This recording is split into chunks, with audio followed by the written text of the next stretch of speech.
Well, good evening there, YouTube and Facebook, and to all the other social media outlets that folks would like to post this video on if you decide to share. This is Demetrius Big Meech Taylor coming at you. I'm going to dish a little tea with you, honey. So you're dishing tea with Big Meech right here on YouTube Live, Facebook Live, and all of those other things. First off, this is my first time doing a YouTube live video that I will be streaming in a couple of other places. Currently, I'm in Facebook jail. So we've chosen another avenue to try to get this commentary out there for you to consider and to make some things happening. To make some things happen, and then to explain to you my particular perspective on a few things that is happening here in our world today. As we all know, the hot topic is the Charlottesville, Virginia uprising of the white supremacy movement with the neo-Nazis and the alt-right and all of these other different white supremacist groups and extreme radical racist people who were exercising their constitutional right of free speech, and then they are the ones who became violent first. As I watched many of the news clippings and carrying on, all of the violence and things that had gotten started came from the first blows being thrown by those of the white supremacy section. Here are a few things that I want to share with you. And a lot of what I'm going to say probably is mirroring other people's thoughts or whatever. However, I'm hoping I have a little bit of a different perspective on how this is looking, because I want us to walk away from here, or when you finish listening to this, that it creates discussion wherever you are. And whether you agree or disagree or whatever, at least the discussion gets started so that we can then learn how to generate some kind of solutions, plural, to combat this problem. Now, first off, I'm going to say this. I want to go to the root of why all of this started. And for those of you who do not know, this whole uprising started because there was talk and folks wanted to do away with the Confederate Army statues, the General Lee statue that's in the that's there. I believe it's in one of the parks or wherever it's located. And wanted to do away with some of the Confederate artifacts and carrying on. Now, the reason why I'm going to say this is because, sweethearts, those of us who are persons of color in this country, even though we see that stuff and we may feel offended, some of us may not understand why we are offended or whatever. You just know to be mad about it.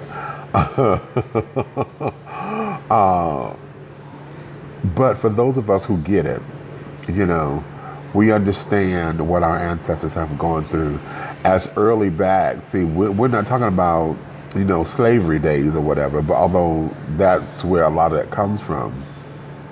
But I'm speaking about those of us who can actually relate, because we have grandparents and great-grandparents who were a part of the struggle. Hell, if I'm a 70s baby, so if you are a 60s or 70s baby like I am, then our parents were the ones who were marching with Dr. King and understood what it meant to have the colored fountains and the whites only fountains and carrying on, and colors couldn't eat in this restaurant and all of that. A lot of our entertainers go through all that. Ask the entertainers who have come up in that particular era. All of our divas: Diana Ross, Patti LaBelle, Gladys Knight, Natalie Cole, all of those girls, Stephanie Mills, and They've all talked about those kinds of stories where they've had to endure that kind of racism and that kind of disrespect and that kind of hatred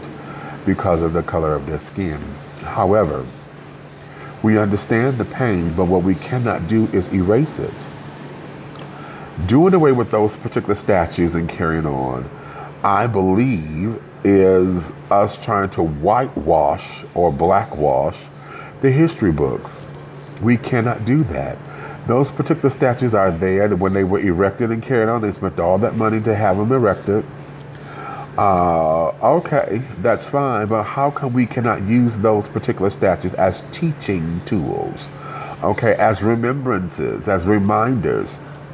For those who feel that they become offended by all of that, unless you were here during that particular time period, unless you were here to physically understand what it means to have racism thrown in your face on a 24-hour level basis, at the level that our ancestors, our grandparents, our great-grandparents have gone through, honey, you have no place of reference to understand that kind of pain, to know what that means.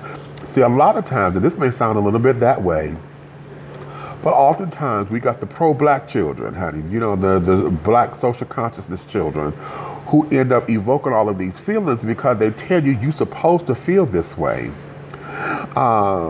And then, you know, we get a whole bunch of whatever going on based on people getting emotional and not really understanding their history. Those particular statues, honey, should not be removed. What they should become are teaching tools for our children, so that we can sit down there and tell them this is why, so they can question, well, how come if this man is here, how come we don't have a statue of Frederick Douglass? How come we don't have a statue of Benjamin Banneker? How come there's no statue of Ida B. Wells? Or how come there's no statue of Shirley Chisholm? See, those particular things can happen. This becomes a teaching module, you understand? And we cannot erase that particular history because we don't like it, okay? And so for that reason, I disagree with them wanting to take down the statues. Now, for those of them who still want to do away with the Confederate flags and carrying on, well, here's my theory on that. To have places where there is the United States of America flag flying with a Confederate flag, that is ridiculous. And I know down here in the South, they have a lot of that going on, okay? I am originally from Detroit, coming down here to Georgia and carrying on. I'm here in Atlanta. When I started seeing that still puzzles me, because for those of you who are unaware of your history and herstory, okay, the whole idea of the Confederacy was that they did not want to be a part of the United States of America. All of the southern states who are who were fighting the Civil War or whatever, they were fighting to stay independent. They did not want to merge with the states and everything. They did not want to become a country, a unified country. They wanted to remain independent countries, which is part of the reason why we still have states' rights and carrying on. Yes, we are the United States of America, but as you notice, each particular state still governs itself. It's able to do this, it's able to do that. I equate that to like, for those of you who are a part of a church denomination, okay, you know, like the Church of God in Christ, or the Baptist, or I'm in the Unity Fellowship Church movement, okay? You know what the creed of the whole conglomerate or the whole organization is supposed to be. However, when you go to individual churches, each individual church is doing their own damn thing, you know, until y'all come together for your convocation or whatever, and then everybody's on one accord. Well, how come we can't be on one accord back home? Okay, and this, that, and the third. So it has that particular feel to it. So the Confederacy, or the Confederate soldiers and carrying on, honey, they were fighting to maintain what they had. They did not want to come into the United States and become a part of the collective, okay? So anytime we see an American flag flying with a Confederate flag, that there offends me because the war was won, the North won, and the whole idea was to sit down there and to conform so that we can become a country, to become the United States of America. Okay? So for anybody who still feels as though that Confederate flag is supposed to be flown or whatever, no. Not in a country where we're supposed to be united. And that's where I take issue. Those flags should not be in no public places where there's federal government, there's state government or whatever, because the war was won. And you are not a Confederate state anymore. Yes, you have Confederate history, but you are not a Confederate state. And so because of that, those flags need not be flown in public places that entertain and educate and have to deal with the collective as a whole. Any federal building or whatever, no, those flags do not need to be at mass. At the schools, public school systems, because those are tax dollars, no, honey. You are not going to fly that flag at a school. Now, if you want to fly it, you fly it at home. Okay, you sit down there, you do what you need to do, and to preserve your culture and carrying on at home, not at the public places of business and things. Now, if you're a personal business owner and this is how you choose to celebrate your business, okay, that's fine and wonderful, because that there is your prerogative as a business owner. I don't have to give you my money if I don't like it, but that there is how that is. So, having said all that, the marchers wanted to protest that particular decision. This is where all this stems from. So, and they wanted to protest what was going on and protest them wanting to get rid of the statue and carrying on. Then it's become a whole race thing. Now, here's where I find this to be very, very interesting. And I don't know if any of you paid attention to this, because when we hear race wars and carried on, and when we hear white supremacy, you know, the Ku Klux Klan and all of that, and what the hell does that mean? Ku Klux Klan. You know, I've been trying to find that out and understand where that word, those three little words are supposed to come from or whatever. I got to do a little bit more research to find out exactly the meaning of that, because all we know is KKK, Ku Klux Klan. And what the hell is that supposed to mean? Is Ku supposed to be, is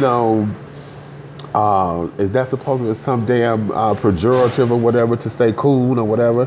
And y'all, you coming out to capture and clucks, clucks the coons or whatever this is. Well, I don't know. But at the same time, these particular people went to go and file for permits. So a lot of the people understood that they were going to be marching, which is why the anti-marchers, or the protesters of the rally, were able to galvanize, because they knew that was coming. But here is where it gets interesting. It gets interesting because those children, the white supremacy children, got together the night before. Now, how in the hell did y'all get down to Walmart to get all them damn tiki torches the way that you got? And then you're going to walk the streets and invade the campus like there was something wrong. Like there was something to be said about that. Like there was something that was going to justify that. Y'all are wrong. There's two left shoes on the right foot, honey. You wrong. Okay, you are wrong for that. For anticipating that we wasn't going to do anything, for having the audacity to believe that your arrogancy was going to trump love and it was going to trump everything else, because you said this is what we're going to do. And you was able to raise all these people out here and all these ridiculous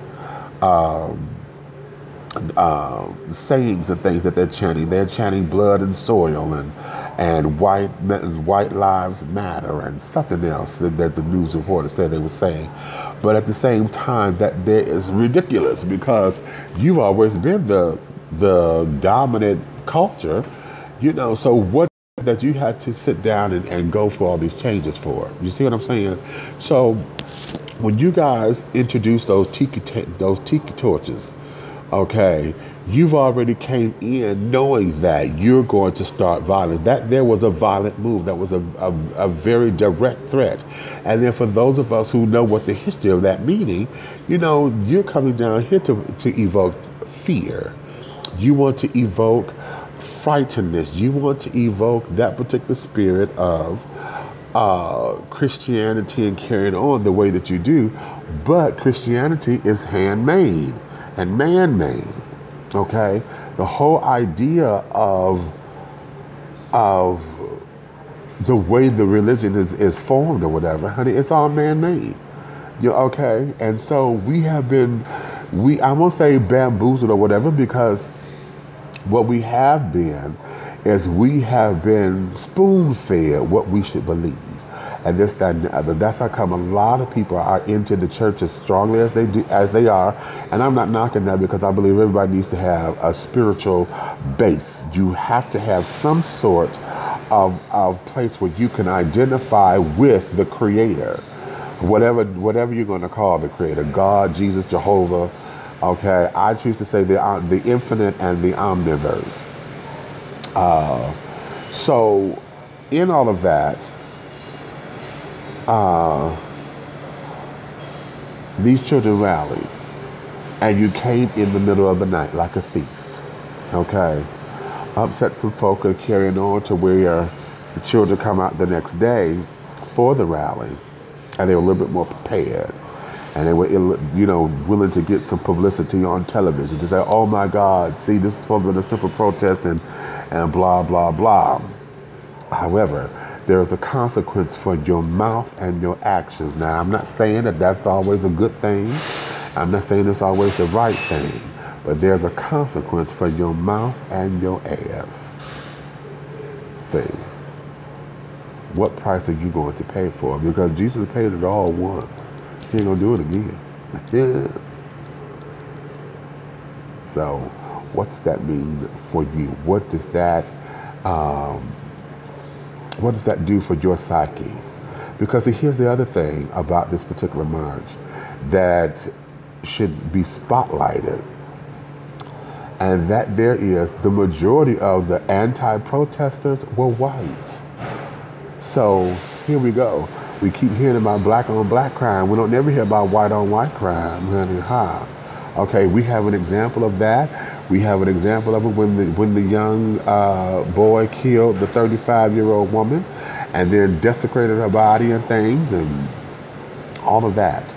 Okay, so now it becomes, the statement is, what are you going to do with the country going forward?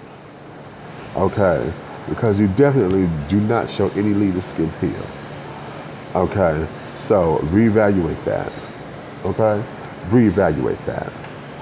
Now, the other thing why I want to point out the fact that these are a lot of white children here is because I get so tired of people saying that white is the enemy. Okay, white is the enemy. And just like we get tired of them grouping us as saying that all blacks are thugs and wannabes and carrying on, how come we cannot sit up there and take our own advice and prove to these folks who they are? Have them show their credentials. You know what I'm saying? Don't just take them at their word for it. I'm sorry, this carrot muffin is fabulous. So how come we can't understand that and get into that? Okay? Here's another thing I want you to consider. Oftentimes,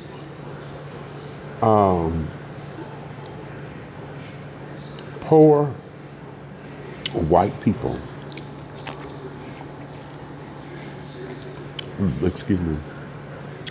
poor white people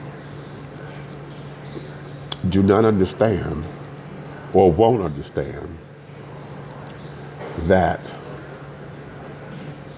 they are included in that whole scheme of you're nothing and you're beneath me. Okay? Because they don't get a free pass because of their skin color, honey. What they do is they become a liability because they are not one of the haves. They become the have-nots. Okay? And I want you to imagine that. Imagine what this world would be like if we were never stolen over here, we came over here on our own, and there was no such thing as slavery in this country, who would be getting the backs cracked and carried on? Poor white folks. You see it all the time. You see this all the time. It's demonstrated in our culture, living culture, wherever we go, and you having to infiltrate a lot of Caucasian people. Just pay attention, okay? It is reinforced through our television shows, and carrying on because folks don't want to do X, Y, and Z, and that's fine. That's fine. But these children, honey, the white supremacists, the word there is supreme. You can have, but you better not have more than me or think that you are just like me, because that there is not. That there is what supremacy is. Okay? Supremacy, superior. Okay? More than. That there is what the children have got to understand about this particular race war. Because in my heart of hearts, I'm truly believing that this country will not be satisfied until we have another civil war. Okay, to where the North versus the South again, and carrying on. Difference is, oh Lord, I'm about to say this. The whole thing of it is that we have folks instilling that mentality of being the slave and being locked up and being this, that, and the other, to where they don't know how to leave.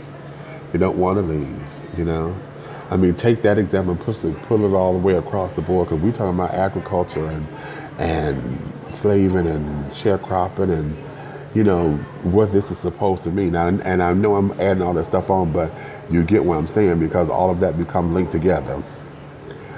But we get so caught up in all of that to where a lot of us don't know that we are free. We end up being bound in our heads and in our minds, and all in the name of being bound, you then want to get upset and tell folks they can't be disrespectful. Don't be disrespecting me. And this, that, and the other. Then it becomes a whole big to-do to where folks want to fight over nothing, and then folks end up losing their lives and killing their lives over nothing, okay? So here we have this rally going on. This is white folks up against white folks. Okay, you didn't see them bring the dogs off of them. You know what I'm saying? And it becomes a little bit that way, and we can go tit for tat and this and that and the other all day long. Okay, but the whole matter of the fact is, what we have to do is, number one, we need to sit down here and get all these children in check. Okay, just like a sex offender. Okay, put them on the registry. That's what I say. Put them on the registry so we'll know who the hell is who. You know what I'm saying? And then, if they're in your neighborhood or whatever, you're able to then get away and you can point them out. So that way, if trouble arises, if there's somebody's causing trouble, we know what profiling. However, if they have already shown that,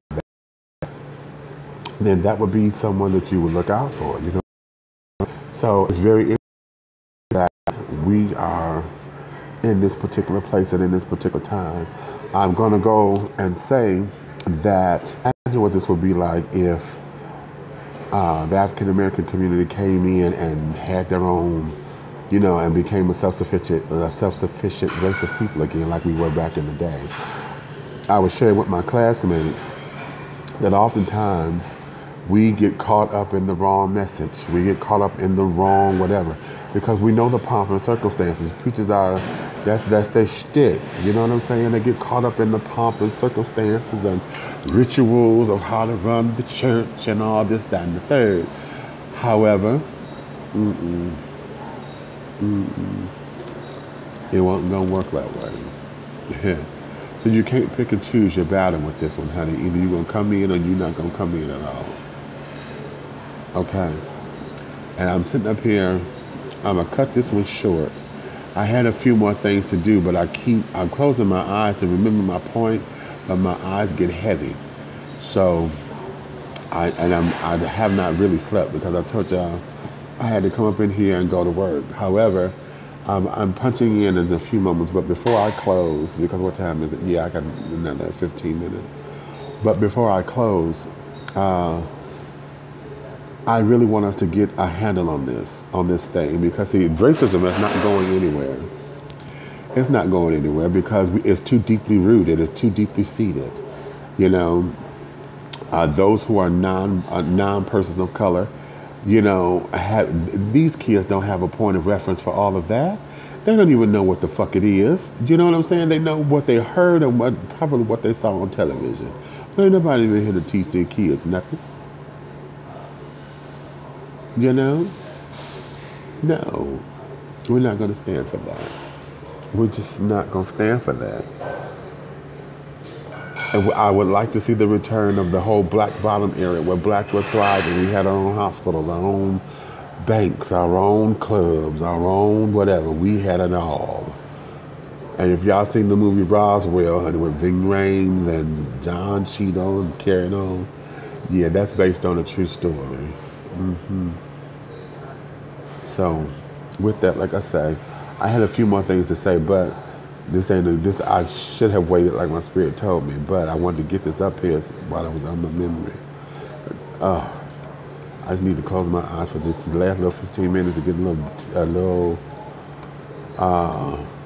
break, and then go from there. So we'll talk again too. I am going to do a part 2 to this, so stay tuned, and I'll get back with you. So, honey, thank you for tuning in. If you love me, tell a friend. If you hate me, share this with an enemy. But do know this: one way, shape, style, form, or fashion, everything that I'm doing will move us forward. Okay?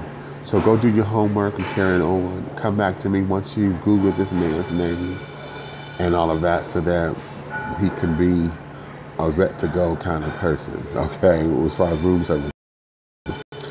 So let's make this happen.